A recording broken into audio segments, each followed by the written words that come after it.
The Gospel of Mark has a two-stage trial of Jesus. First, the condemnation by the Jewish council on a charge of blasphemy, followed by the Roman governor's crowd-pleasing order for his crucifixion. It is an instructive example of gospel economy.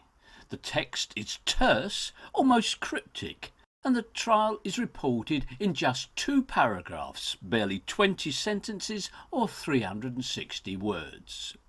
In fact, there is no genuine trial at all. The council had already decided Jesus must die prior to his arrest. In contrast, the Roman governor almost immediately concluded that Jesus was innocent and should be set free. To make a coherent narrative, the faithful draw on the later and quite different accounts from the other evangelists, versions based on Mark's text, which add a detail here, an explanation there. But the combined narrative is overloaded with far too much coming and going and blatant contradiction, and what amounts to 6 trials between nightfall and noon the following day. What we have here is not eyewitness testimony faithfully recorded, but a contrived dramatisation of a theological agenda, rife with inconsistency. Mark wrote a consoling story in which the death of Jesus atoned for the sins of Israel. Through him all might rise again. There's nothing more than a theatrical charade. The dramatisation of a fictional event that could have only one, a theological, outcome. The king must die. That was the divine plan. God himself, in the form of a son, made an atoning sacrifice, a death that redeemed mankind. The betrayal of Jesus by one of his chosen disciples was itself part of the divine plan. Things could not have gone another way. Mark wrote not of historical events. The humiliation of the Saviour and his terrible sentence had been preordained by God. The sacrifice had long been foretold in Scripture and remained imperative for mankind's salvation. A regular trial was quite unnecessary. All that was necessary, and the only reason for a trial at all, was that the real guilty ones must implicate themselves by pronouncing sentence on the just one. And who were the real guilty ones? Mark made that abundantly clear, despite the brevity of his story: the Jewish priesthood and the mob influenced by them. At the same time, Rome, in the personification of the governor Pontius Pilate, would judge Jesus innocent and Rome would be exonerated, even though it acted as the instrument of God's will. Pilate, intimidated by the baying Jewish mob, delivers up Jesus for crucifixion. But those culpable for the death of Jesus were clearly the Jewish leadership and the Jews who follow them.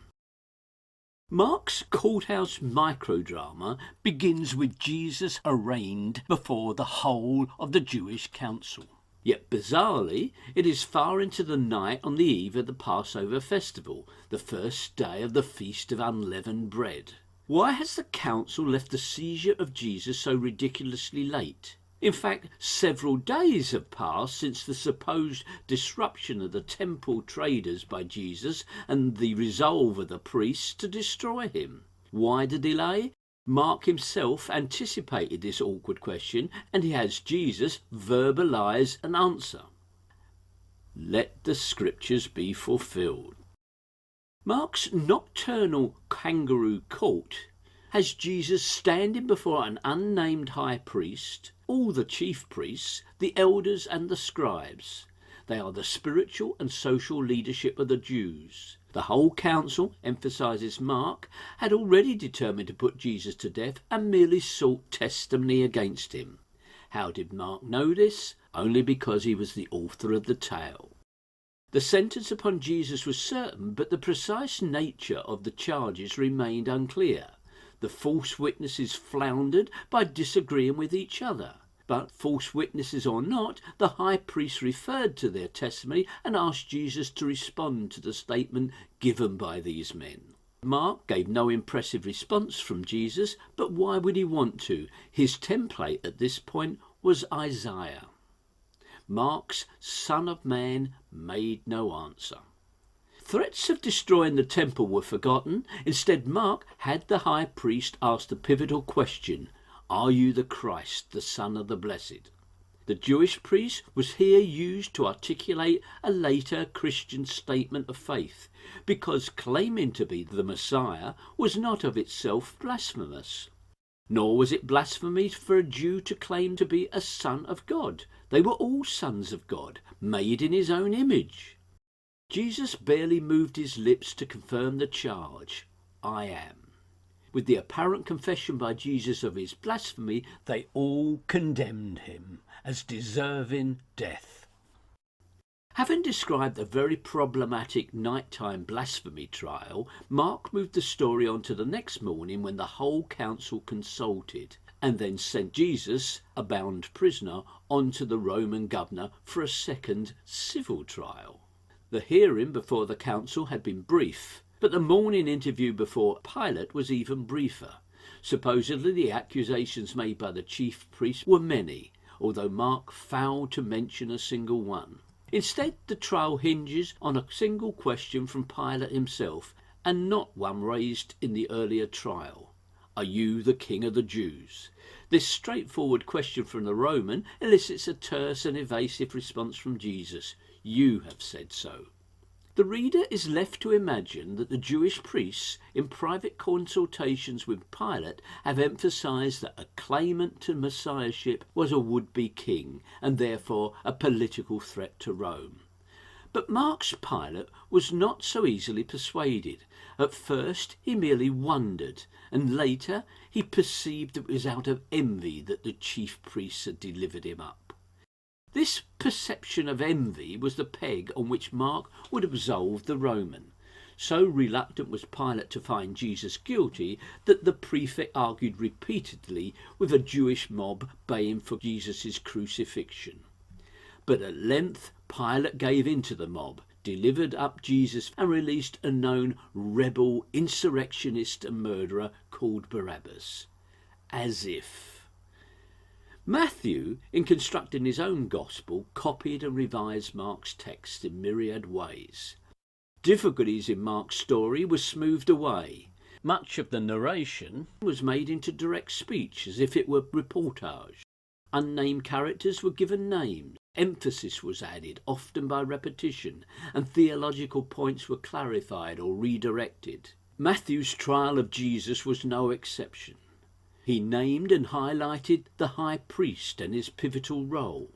Matthew refined Mark's clumsy text regarding the testimony of the false witnesses by conceding that they eventually agreed. The author reformulated the crucial question posed by the high priest. Instead of copying Mark's unusual Son of the Blessed, a phrase found nowhere else in the Bible and an original to Mark, Matthew substituted the familiar Son of God. Yet the phrase was an anachronism. The Jews never used the term in the way that the later Christians would. To damn the Jewish priests further, the guards of Mark's text were eliminated. Those who struck Jesus were all members of the council. In Matthew, it was now Pilate himself rather than the narrator who stated that the charges made by the priests were many. But again, none of these charges were revealed. The wholly unrealistic notion that a Roman military governor would capitulate to a noisy crowd on the doorsteps of his own headquarters was retained in Matthew's text. But Matthew contributed a little extra colour exclusively his own. Pilate's wife had an unsettling dream about Jesus.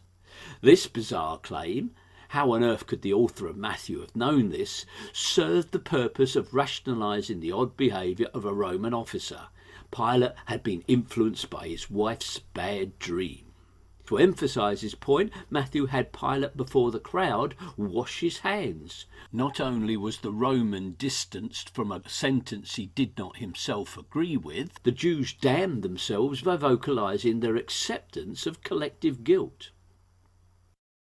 The more polished Gospel of Luke regurgitated, reorganised and embellished Mark's simple tale to produce a trial scene of around 900 words, 3 times the length of the original. It is a masterful cut and shunt of his source material. Luke's version of the trials has several major revisions. The ridiculous night trial was dropped completely.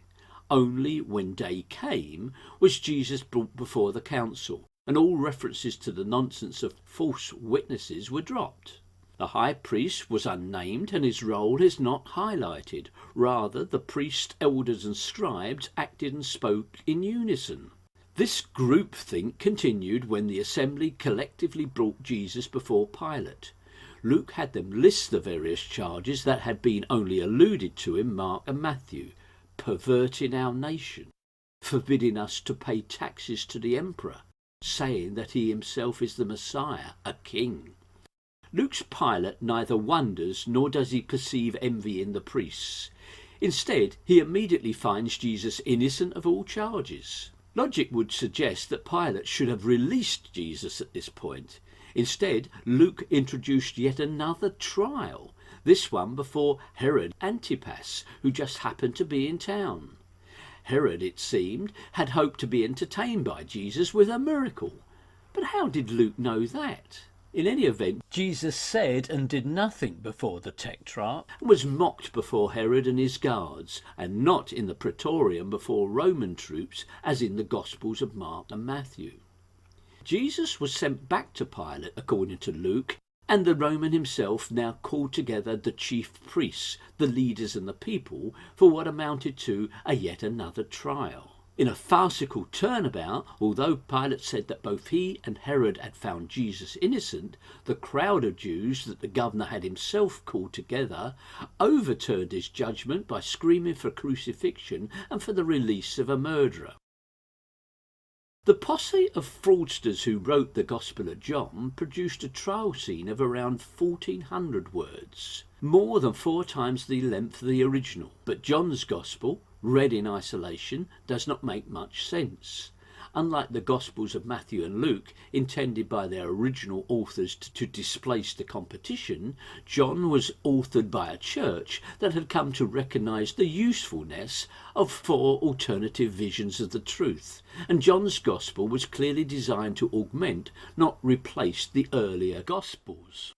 There was no nighttime convening of the whole council as found in the Gospels of Mark and Matthew, and no morning convening of the Jewish council either, as claimed by all 3 other Gospels. There was no reference to false witnesses, no searching questions about who Jesus claimed to be, no cries of blasphemy, no tearing of garments, no verdict of deserving death. Having jettisoned all this, what does John provide? Well, some novel story elements and a lot more dialogue from the mouth of Jesus. The authors of John inherited a situation in which Mark had not named the high priest, and nor had Luke named the high priest anywhere in the entire arrest and trial sequence. However, John worked from Matthew's story that gave the name Caiaphas as high priest, and so the writers of John emphasised that claim. But there was a problem. In Acts, Luke had written that the same council which had crucified Jesus and now questioned Peter and John was led by a high priest called Annas. Caiaphas was a member of his family. The authors of John harmonised the conflicting claims of Matthew and Luke with an unheard of 2 high priests scenario, maintaining that both Annas and Caiaphas were high priests simultaneously, although no rabbinical or historical source endorses such an idea. Now, an odd time marker also found in Luke is in his introduction of John the Baptist, where he wrote, "In the 15th year of the reign of Emperor Tiberius, during the high priesthood of Annas and Caiaphas." The reference is dubious. Are we really to believe that Annas and Caiaphas shared the high priesthood both in the 15th year of Tiberius and again in the year of the trial and crucifixion, arguably the 18th year of Tiberius? The time marker comment is doubly curious because Luke does not repeat his claim of two high priests anywhere else and only ever refers to a single high priest throughout his work, even on key occasions, for example when the apostles were held or when Paul was given his arrest warrant for Damascus. Annas was in fact deposed in the year 15, to be followed by Ishmael, Eleazar and Simon, before Caiaphas was appointed high priest in the year 18. The terms in office of the two men never overlapped. That is a gospel fiction. Nonetheless, in attempting to reconcile the contradictory claims of Matthew and Luke, the authors of John introduced yet another trial, a novel pre-trial hearing before Annas, held at night and in a high priest's house.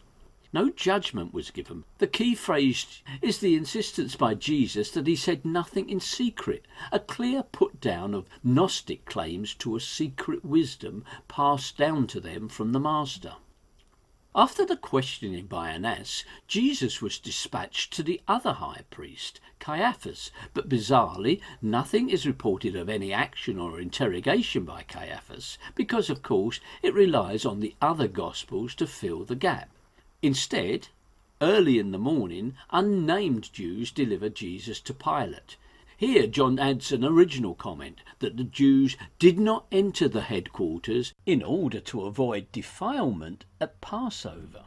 Thus John establishes that the exchanges between the Roman governor and the assembled Jews takes place in a public space where, of course, the Jews could shout their emphatic verdict. Pilate questions Jesus inside his headquarters without other Jews present, raising the question of how John knew what was said. Pilate finds Jesus innocent, of course, but rather than release him, instead presents the scourged Jesus to the mob to let them know that Jesus was innocent. "I find no case against him," he says twice. In the process, Pilate provoked cries for crucifixion and death, and then, bizarrely, threats of the displeasure of the Roman emperor. A Jewish mob actually threatens a Roman governor with his own emperor. Dream on. Only then, after the trial has been held and the outcome has been determined by the Jews, did Pilate sit on the judgment seat and hands Jesus over to them to be crucified. Beyond any shadow of doubt, Rome was absolved from the murder of Jesus, and the Jews were utterly condemned.